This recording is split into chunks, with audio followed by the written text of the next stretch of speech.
नमस्कार. आपण पाहताय रत्नापूर न्यूज.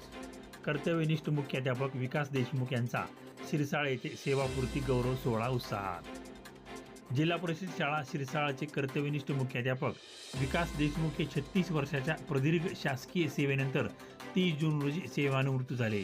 त्यांच्या सेवापूर्तीनिमित्त सहकारी शिक्षक, ग्रामस्थ, मित्रपरिवार आणि शिक्षकप्रेमी नागरिकांच्या वतीने भव्य गौरव सोहळ्याचे आयोजन करण्यात आले. या कार्यक्रमाला जिल्हा परिषद सदस्य सुभाषराव पवार, पंचायत समिती सदस्य अभिजित देशमुख, राज्य सरचिटणीस लायक पटेल, जिल्हाध्यक्ष अरुण सोळंके, चेअरमन महादेव धिडंगे तसेच शिक्षण विभागातील मान्यवर उपस्थित होते. यावेळी देशमुख सर व त्यांच्या परिवाराचा सत्कार करण्यात आला. शिक्षक, विद्यार्थी आणि सहकाऱ्यांनी त्यांच्या कार्याचा गौरव करत जुन्या आठवणींना उजाळा दिला.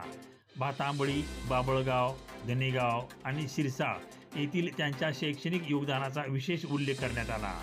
सेवापूर्तीचे औचित्य साधून देशमुख सरांनी शाळेला 43 इंची क्रोमा LED TV भेट दिला. हा TV प्रभारी मुख्याध्यापक गंगाधर गुळवे व शालेय व्यवस्थापन समिती अध्यक्ष मनोज हांडे यांच्याकडे मान्यवरांच्या उपस्थितीत सुपूर्द करण्यात आला. कार्यक्रमाच्या यशस्वी आयोजनासाठी शिक्षक व कर्मचाऱ्यांनी विशेष परिश्रम घेतले. या सोहळ्यास पंचक्रोशीतील शिक्षक, मुख्याध्यापक आणि ग्रामस्थ मोठ्या संख्येने उपस्थित होते. रत्नापूर न्यूज, लातूर.